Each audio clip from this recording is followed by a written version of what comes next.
Eu quero te convidar a abrir sua Bíblia no livro de João. Nós continuamos meditando no livro de João, no Evangelho de João, capítulo 1.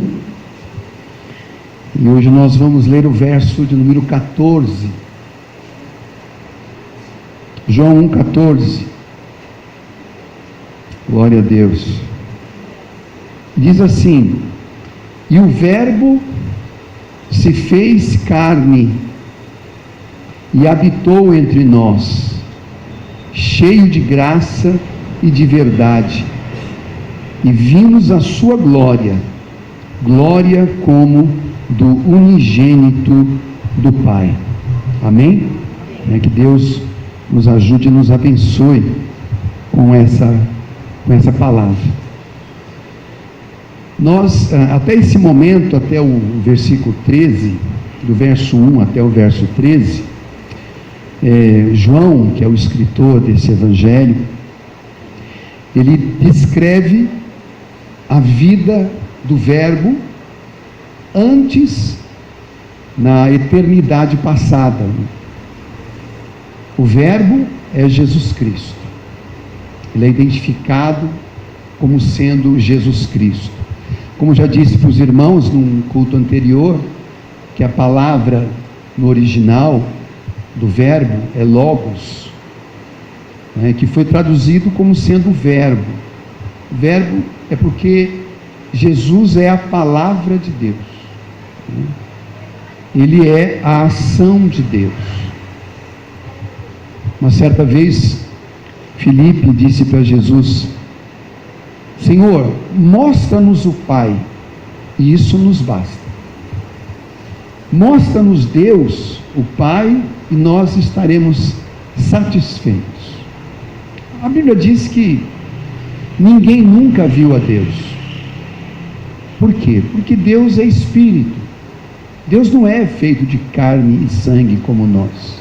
Deus é Espírito.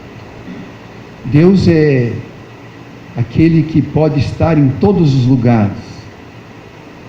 Deus, Ele é o Todo-Poderoso. Deus é aquele que conhece todos os corações. Ele não é limitado num corpo. Então Jesus responde a Filipe e diz assim: Filipe, eu tenho estado tanto tempo com vocês não perceberam ainda que quem vê a mim, vê o Pai? Porque eu estou nele e ele está em mim. E então, Jesus, ele é o Verbo, Jesus é o Logos, Jesus, ele é o Filho de Deus, Jesus é da mesma essência do Pai.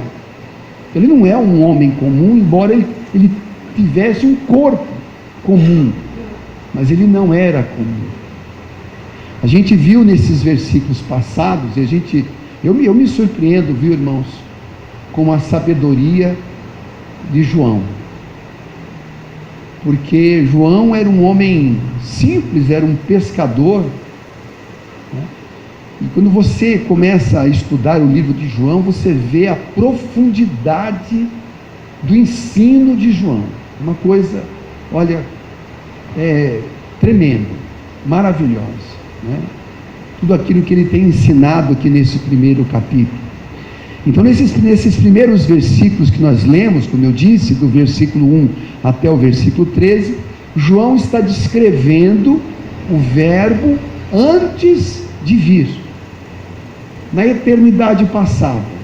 Que a gente sabe que para Deus o tempo não existe, o tempo só existe para nós. Nós contamos a nossa vida em tempo. Mas o que é eternidade? O que é ser eterno? É quando não existe tempo. Então, para Deus não existe tempo. Não tem começo e não tem fim. Ele é eterno. O que a gente fala é da eternidade passada e da eternidade futura. Então João, nesses primeiros versículos, falou da eternidade passada sobre o Verbo, sobre Jesus, que ele não era apenas aquele homem que eles viram ali.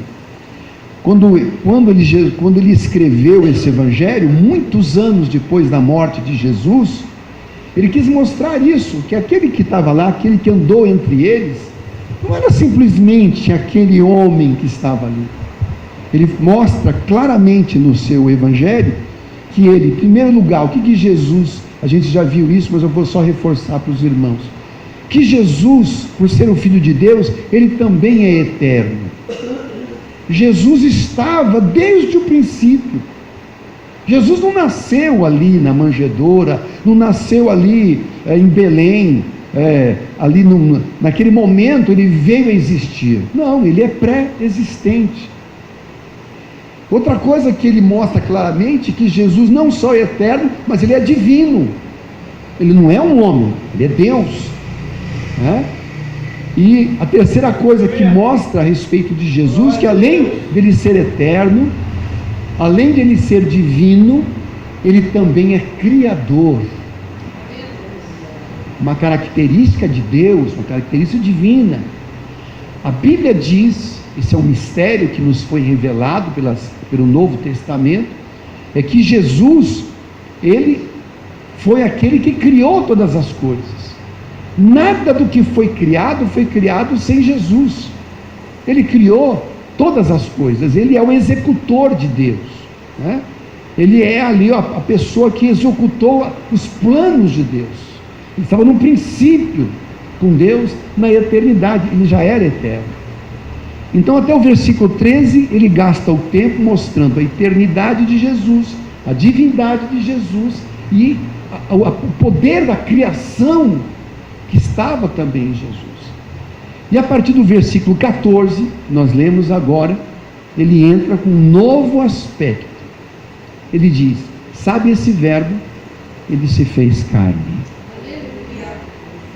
Esse mesmo que é eterno, esse mesmo que é divino, esse mesmo que é criador, um dia ele se tornou carne, ele se fez carne.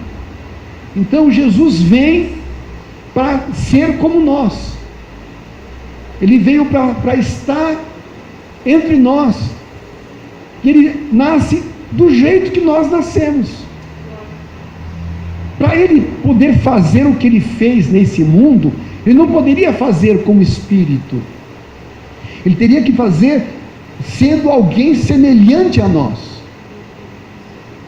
A gente sabe, por exemplo, que os demônios, os espíritos que existem nesse mundo, eles não podem fazer o que eles querem nesse mundo.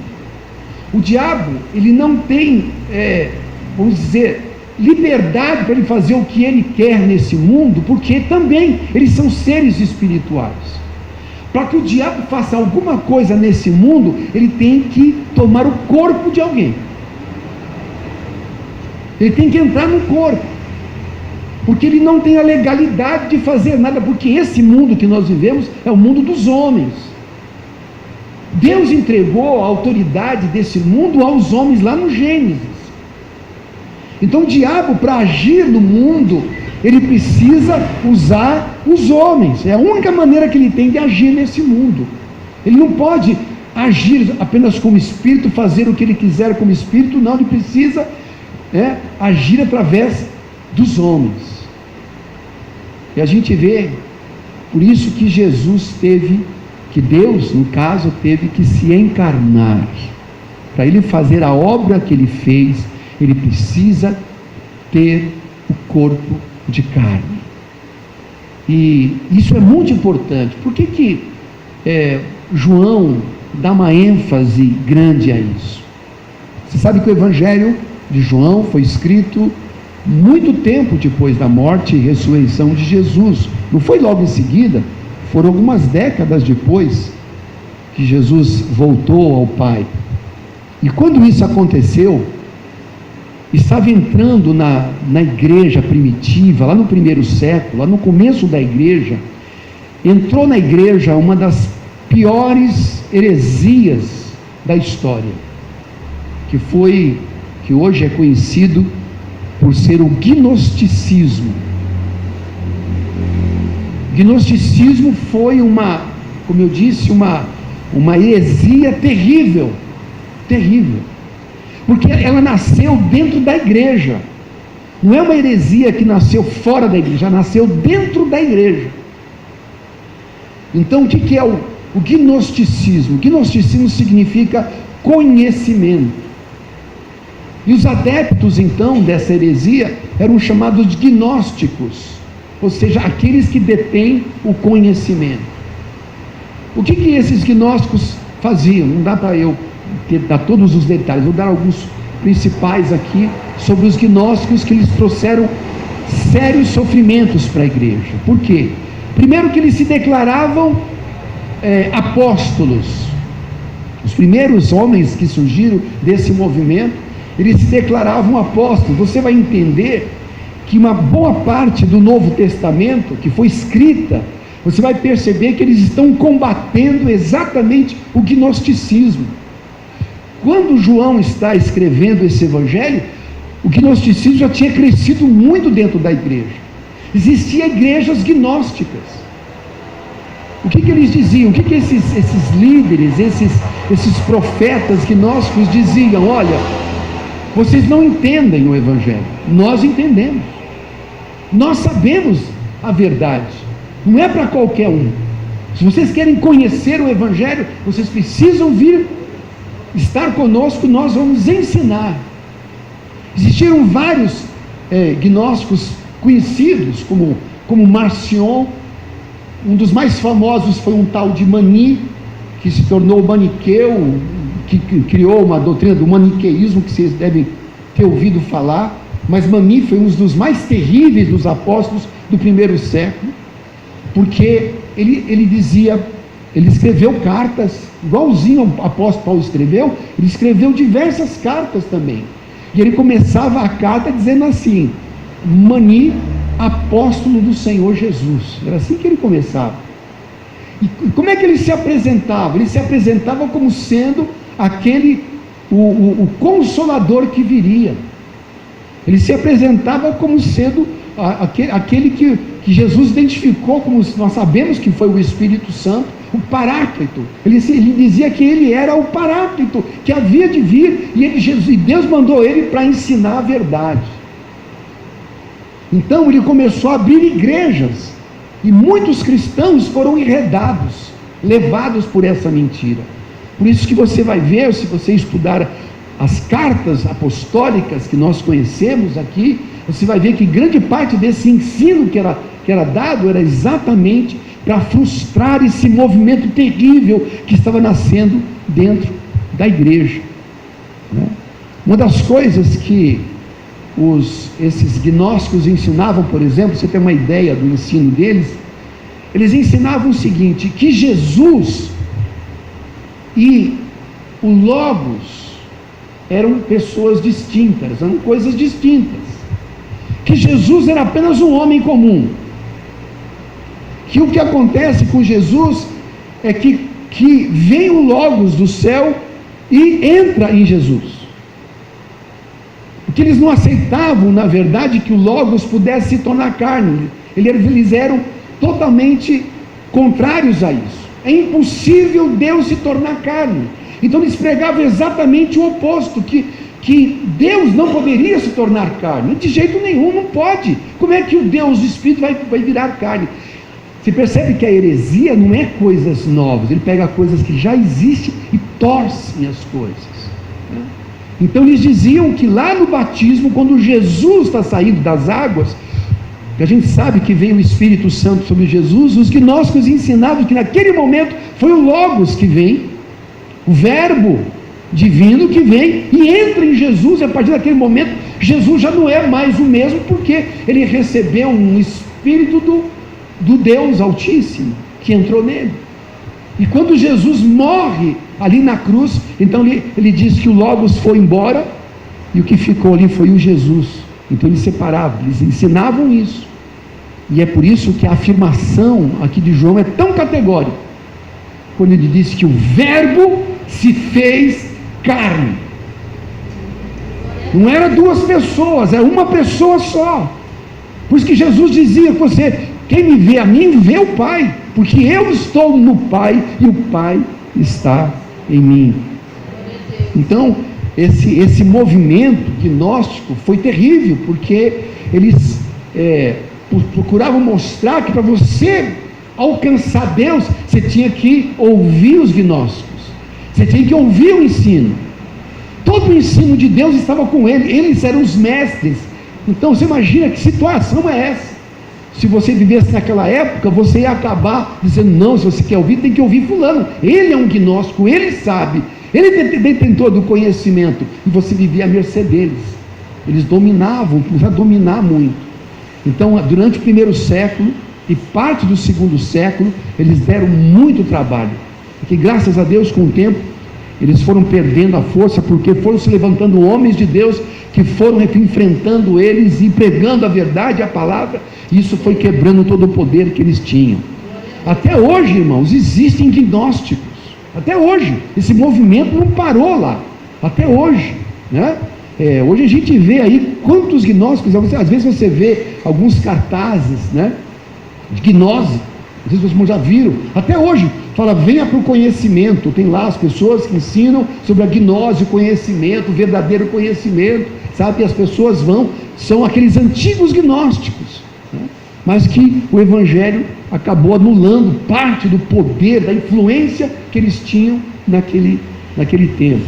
É interessante lembrar uma coisa, esse que eu citei, o Mani, esse apóstolo, né, que deu muito trabalho, aprontou muito na época, o que ele tinha? Ele tinha uma escala de 12 apóstolos debaixo dele.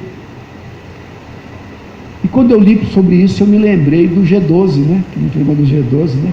Que não é uma ideia, não é uma ideia muito nova, não, né? Que ele, naquele tempo, né, Mani foi o primeiro influenciador com o G12, porque ele colocava 12 debaixo dele ali, 12 apóstolos, quer dizer, ele era o Paráclito, ou seja, ele era o Espírito Santo, ele detinha a verdade, e ele criou 12 apóstolos para que eles saíssem pelo mundo, olha, como se fosse o próprio Jesus, saísse pelo mundo pregando essas mentiras, essas heresias terríveis daquele tempo, né? Um outro ensino, por exemplo, dos gnósticos, só para exemplificar para os irmãos, é que eles diziam que o corpo nosso corpo é onde habita o mal.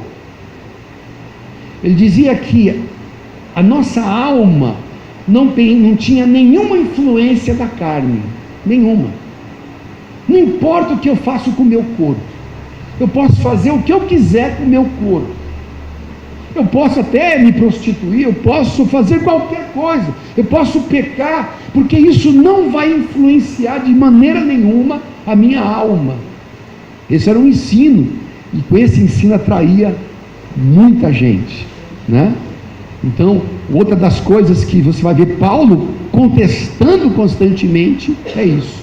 É claro que a gente sabe que o corpo, ele é inerentemente, ele é isento. O corpo não é mau nem bom, né? O corpo é aquilo que você faz dele, né? Aquilo que você faz do seu corpo que vai fazer a grande diferença. Mas o corpo em si, eles achavam que todo o nosso mal estava recluso apenas ao corpo, porque quando a pessoa morresse, ela ficava livre completamente, sabe, e todo mundo ia ser salvo depois que o corpo morresse. Esse era o ensino gnóstico. Tem muita coisa, mas esses dois são básicos, né, que o corpo ficaria livre, né? Então eles afirmavam isso, que era impossível, portanto, que Cristo, que o verbo pudesse se encarnar, seria impossível, né? Mas a gente percebe na verdade que os apóstolos defenderam bem, e hoje nós cremos na verdade, hoje nós sabemos que o verbo se fez carne. E diz o segundo verso aqui, no mesmo verso, na verdade, a segunda parte, é uma coisa interessante, irmãos. Você lendo as escrituras, você chega aqui e diz assim: e o verbo se fez carne, ponto. Já dá para fazer uma meditação profunda sobre isso. Logo em seguida vem a seguinte frase: e habitou entre nós. Sabe qual é a vantagem de você estudar as escrituras, né? É que você vê coisas e aprende coisas que não está aqui na superfície. É uma das coisas boas, porque se você depender apenas do que está escrito aqui, muitas coisas maravilhosas vão passar despercebidas. E essa frase aqui é uma delas. É interessante quando você começa a estudar. Por isso que, sabe, quem prega a palavra tem que estudar. Quem ensina a Bíblia tem que conhecer. Como é que eu vou ensinar se eu não conheço? Como é que eu vou ensinar se eu não aprendo? Então, uma coisa que a Bíblia ensina, uma coisa muito linda, que diz assim, que aqueles que ensinam, eles devem manusear bem, olha só, manusear bem a palavra da verdade. Isso é um desafio para quem é pregador. Ele não pode ser uma pessoa superficial. Ele não pode pregar só aquilo que ele acha. O que eu sei está bom. Vai ser sempre superficial. Todo pregador que prega somente aquilo que ele sabe, que ele conhece ali, vai ser sempre uma mensagem superficial. Ele não vai sair daquilo. Vai passar a vida inteira pregando mais ou menos a mesma coisa sempre. Por isso que a Bíblia diz que quem prega, quem ensina, ele tem que manusear bem a palavra da verdade. E se você olhar no original, você vai ver que manusear bem é o sentido de alguém que é excelente naquilo que faz. Por exemplo, se a pessoa, ele pode ser um marceneiro. Existe marceneiro meia boca. Existem marceneiros excelentes, não é verdade? O que esse texto mostra é que aquilo que você é, você tem que ser excelente. Se você quer pregar o Evangelho, você tem que estudar, você tem que, se aprofundar, você tem que conhecer. Então tem que manusear bem a palavra da verdade. Você pode ser uma pessoa que aprendeu o ofício, por exemplo, de quem faz portão, como é que chama? Um serralheiro. Aí eu aprendi a fazer, o meu vizinho me ensinou os negócios, como fazer. Então a pessoa vai lá e faz um portão meia boca. Diferentemente de um serralheiro bom, um cara que conhece, que estuda, que faz um portão que todo mundo diz, nossa, isso é uma obra de arte. É diferente. Então por isso que nós temos, irmãos, que ter isso, esse desejo de conhecer, de ler, de buscar, de entender. Por que eu estou dizendo tudo isso? Porque todo esse preâmbulo, para mostrar, por exemplo, um exemplo desse aqui.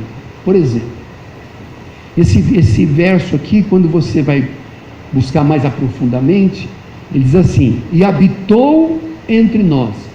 Essa palavra habitar tem outro sentido. Só que os tradutores não encontraram uma palavra que pudesse traduzir exatamente aquilo que era do original. No original, a palavra é tabernaculou. Olha que coisa. Pastor, que palavra é essa? Que coisa estranha. Tabernaculou. Tabernaculou lembra o quê? Tabernáculo. O que é o tabernáculo? O tabernáculo, vocês vão lembrar, que era aquela tenda que Deus orientou Moisés para construir no meio do povo de Israel, quando eles estavam acampados, ali no deserto. Vocês sabem que Israel passou 40 anos peregrinando no deserto, antes de entrar em Canaã, para que toda aquela geração morresse, porque foram uma geração murmuradora, reclamadora, deu muito trabalho para Moisés. O Senhor disse, olha, eles não vão entrar em Canaã, não vão. Os únicos que entraram em Canaã, quem foi? Quem lembra? Josué e Calebe. Por que só Josué e Calebe entraram? Porque foram os únicos que foram fiéis até o fim, nunca reclamaram, sempre creram, sempre estiveram do lado de Moisés, sempre obedientes, sempre prontos para servir, sempre. Tudo que Moisés pedia, eles eram os primeiros a fazer. Eles estavam ali fiéis a Moisés, fiéis a Deus. Em todos os momentos que se levantavam, eles iam contra o povo, para dizer que Deus é conosco, e se Deus é por nós, quem será contra nós? Então toda aquela geração inteira, você sabe que lá no deserto, a gente não consegue nem imaginar o que é aquele povo acampado. Você vai imaginar que existia no mínimo 1 milhão de pessoas? No mínimo. Por que no mínimo? Porque só de guerreiros tinha 600 mil, só de guerreiros, sem contar mulheres, crianças, idosos. Então você imagina o que é 1 milhão de pessoas num deserto, todo mundo acampado em tendas. É uma cidade como Campinas, né? Campinas tem mais de 1 milhão, mais ou menos 1 milhão de habitantes, uma cidade que nem Campinas, que é uma grande cidade. Assim era aquele povo, e lá no meio daquele povo estava o que? O tabernáculo. E o que o tabernáculo representava? A presença de Deus no meio do povo. Ali era o tabernáculo.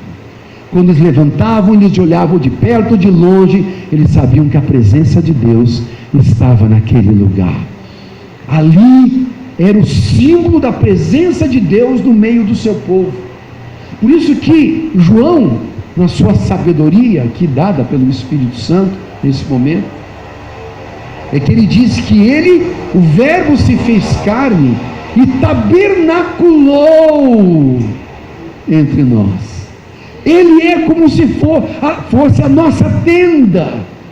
Ele habita conosco. Deus está conosco, gente. Deus está conosco. Quando Jesus falava do Espírito Santo, ele diz assim: eu vou ter que ir, mas vem o Consolador, vem o Espírito Santo, e Ele estará convosco e habitará em vós. Hoje nós temos Ele também entre nós, amém, amados? Na nossa casa, o tabernáculo está lá. Ele tabernaculou entre nós. Quando você podia passar nesse versículo, olha quanta coisa maravilhosa, dá para você meditar, só em você olhar e pensar nisso, que aquele tabernáculo é a representação de Deus no meio do seu povo, de você acordar todos os dias de manhã e saber que Deus está contigo, e onde você for, Deus estará contigo. Ele é aquele que habitou entre nós, amém, amados? Ele habitou entre nós. E o resto do versículo diz que ele habitou, tabernaculou entre nós, cheio de graça e de verdade. Esses aí são os atributos, né? Você sabe que graça e verdade eram os atributos principais de Deus lá no Antigo Testamento, na Velha Aliança. Por isso que ele está usando aqui esses dois atributos principais, que é a graça e a verdade, né? Deus, o nosso Deus é a verdade, assim como o verbo é a verdade. Ele disse: eu sou o caminho, a verdade e a vida, e ninguém vai ao Pai se não for por mim. Aleluia. Então, ele é aquele que habitou, irmãos, cheio de graça e de verdade. Irmãos, às vezes, quando eu tenho oportunidade, eu nas minhas orações, na minha meditação, eu medito muito naquelas virtudes que são muito fortes para nós. Uma delas é a graça e outra delas é a misericórdia. A graça, principalmente, eu tenho procurado enfatizar muito aos irmãos, à igreja, porque a gente sabe, irmãos, que tudo que nós alcançamos é por graça, não é por obras, não é aquilo que você faz ou aquilo que você deixa de fazer, é tudo por graça. Graça é aquilo que Deus faz por nós, sem qualquer merecimento. Por isso que eu evito muito isso. A minha pregação, irmão, procura ser uma pregação de graça. O que eu prego é graça. Eu vejo muitos pregadores pregando lei. O que você mais ouve são pessoas pregando a lei. Ah, você quer ser abençoado por Deus? Você tem que fazer isso, tem que fazer aquilo, tem que fazer aquilo outro, você tem que orar, você tem que fazer isso, quer dizer, é como o Senhor um dia disse para os fariseus, olha, vocês não entram e nem deixam o povo entrar, fica atando fardos às costas dos discípulos. Irmãos, tudo que nós alcançamos de Deus é por graça dele. O que ele nos ensinou a utilizar é a fé. Nós usamos a fé. Aí alguém pode dizer assim, alguém se sente muito espiritual, pode dizer assim, não, tudo bem, tem que ter fé, mas se não tiver obra, aí alguém vão citar assim, olha, mas você lembra que está escrito lá em Tiago que a fé sem obras é morta. E se você for olhar o contexto disso, que a obra que ele está falando não é a obra que você faz para conseguir algo de Deus, né? Pelo contrário, a obra ela é inerente em nós. Diz a Bíblia que nós somos chamados para as boas obras. É natural no cristão as boas obras, de ajudar quem precisa. Isso é natural em nós. Eu até falei com uma pessoa recentemente sobre isso. Fiquei um tempo procurando mostrar para a pessoa, um irmão, uma irmã na verdade, né? Mostrando para ela realmente o que é graça, e eu vi a dificuldade que ela tinha de entender o que é graça. Não é só ela, uma grande parte dos cristãos não entendem o que é graça, não entendem. Não é que não entendem, até entendem, mas não aceitam. Os cristãos não aceitam a graça, porque para o cristão, muitos cristãos, ele acha o seguinte: se eu quero algo de Deus, eu tenho que fazer alguma coisa, eu tenho que me esforçar. Eu não estou conseguindo porque tem alguma coisa errada comigo, eu preciso me esforçar mais. Então a pessoa não percebe que ele não entendeu a graça ainda. Porque o dia que você entender a graça, você ficará livre completamente. Porque a graça liberta. Grande parte do ensino de apóstolo Paulo é esse, mostrando porque aqueles judeus que se converteram, eles traziam no coração a raiz da lei. Para eles, tudo bem, eles se convertem, mas eles têm que guardar a lei. Então assim, é muito forte, até o dia de hoje é muito forte essa questão da lei. Sabe, não, essa pessoa me disse assim, não, mas o caminho de Deus é um caminho muito sério, é um caminho muito fino, não é qualquer um que entra. Falei, mas peraí, eu sei que é, mas essa bênção já alcançamos no dia que nós cremos em Jesus.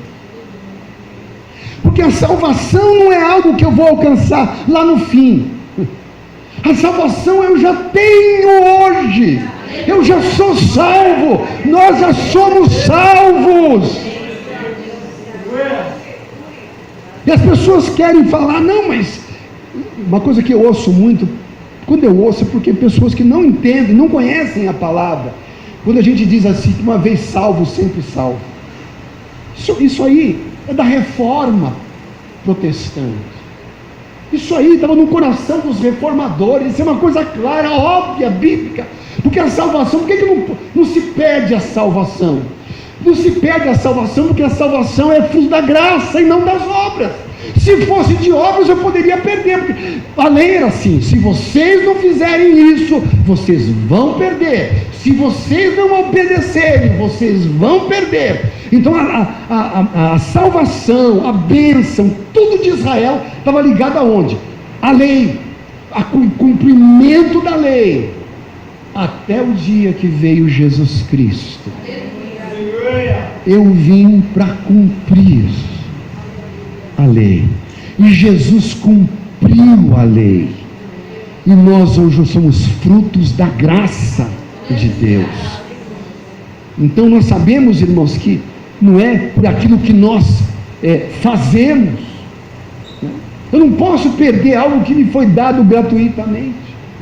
Aí a pessoa me disse assim: mas aí a pessoa está na igreja, está lá na igreja, frequenta a igreja e vive no pecado, vive aprontando, e aí vai dizer que está salvo? Pera. A ignorância é grande. Por quê? Não é isso que deve ser a base. Não é esse o argumento que nós vamos utilizar. Porque, amados, nem todos que estão na igreja nasceram de novo. Irmão, quem nasceu de novo, quem tem o Espírito Santo, quem tem a nova vida de Deus, nunca vai viver no pecado, irmão. Porque é impossível, viver no pecado. Eu posso errar? Posso. Eu posso pecar? Posso. Eu ainda estou na carne. Mas o que acontece com aquele que erra, que tropeça e que peca? Ele vai a Deus e pede perdão. Senhor, eu reconheço que eu pequei. O arrependimento vem de Deus. E quando você confessa o teu pecado ao Senhor, Ele diz que Ele lança aquele pecado no mar do esquecimento e nunca mais vai lembrar dele. Nunca mais. Então a salvação é hoje. Irmãos, se nós morrermos hoje, se nós não chegarmos em casa hoje, nós vamos acordar na glória do Senhor. Porque a salvação não depende de obras. Aí essa pessoa disse para mim assim, foi uma conversa longa: mas a gente está servindo a Deus, mas eu me sinto muito culpada. Tudo que eu faço, eu me sinto culpado o tempo todo. Eu tenho medo que Jesus volte. Olha só, irmão, onde essas coisas vão. Eu tenho medo que Jesus volte e eu fique. Mas fica por quê? Porque eu não sei se eu estou perfeita na presença de Deus. E eu disse para ela: filha, você nunca vai se sentir perfeita, nunca. Você acha que vai chegar um dia que você vai dizer assim: agora eu estou perfeito, agora nossa, não tem para ninguém, eu estou lindo, estou perfumado, estou assim, pleno, sou santo, eu e Jesus, vai chegar um dia desse? Nunca. É impossível. Porque nós somos carne e sangue. Nós dependemos da graça. O dia que nós entrarmos lá na porta do céu, eu ouvia isso há muito tempo atrás, né? Se o anjo viesse a você, a gente ouvia isso muitos anos atrás. Se você chegasse no céu, quando você fosse entrar no céu, tinha um anjo parado na porta. Ele dizia assim: por que você acha que você pode entrar aqui no céu? E aí? O que você vai responder? Não, eu dei o dízimo. Olha só, anjo, presta atenção, anjo. Eu não cortei o cabelo, eu dei o dízimo, eu fui tudo direitinho, eu dei comida para o faminto. Você não sabia que por obras ninguém será salvo? O quê? Ninguém me contou isso, né? Tá. Mas o que eu e você deveríamos responder? Ô anjo, sabe por que eu estou aqui? Pela graça. Pela graça. Pela graça. Unicamente. Mas você fez isso ou fez aquilo outro? Mas o sangue de Jesus está sobre a minha vida. O sangue de Jesus tem poder. É o sangue de Jesus que nos purifica todo dia, irmão. Por isso que nós não somos pregadores da lei. Nós somos pregadores da graça e da misericórdia de Deus. Sempre. Tem que ser assim. Eu não aguento ouvir uma pregação. Quando começa a pregar sobre lei, eu desligo na hora, mudo já. Não consigo ir mais além. Já vi a mentalidade daquele pregador. É um pregador da lei. É uma pessoa que vive debaixo de acusação. É uma pessoa que vive com medo de perder a salvação. Ele não entendeu ainda a graça, a superabundante graça. Glória a Deus. Se você for ler, você vai ver quanto que Paulo, ele pregava tanta graça. As pessoas diziam a mesma coisa que eu ouço hoje, Paulo ouviu naquele tempo. Então quer dizer que nós vamos poder viver debaixo do pecado, já que é assim? Aí Paulo sempre procurava responder essas inquirições daquela época, né? Se a pessoa quer viver debaixo do pecado, então ela ainda não foi salva. Porque quem ama a Deus, irmão, quer fazer a vontade de Deus. Tem jeito. Então a gente não tem que se preocupar, dar esses exemplos. Teve aquele lá que fez isso. Não importa, irmão. A minha fé está aqui, na palavra de Deus. Amém, amados? Ele habitou entre nós, cheio de graça e de verdade, e vimos a sua glória. Quem viu a glória do Senhor Jesus? Amém? Nós vimos a glória do Senhor Jesus. Vamos ficar de pé.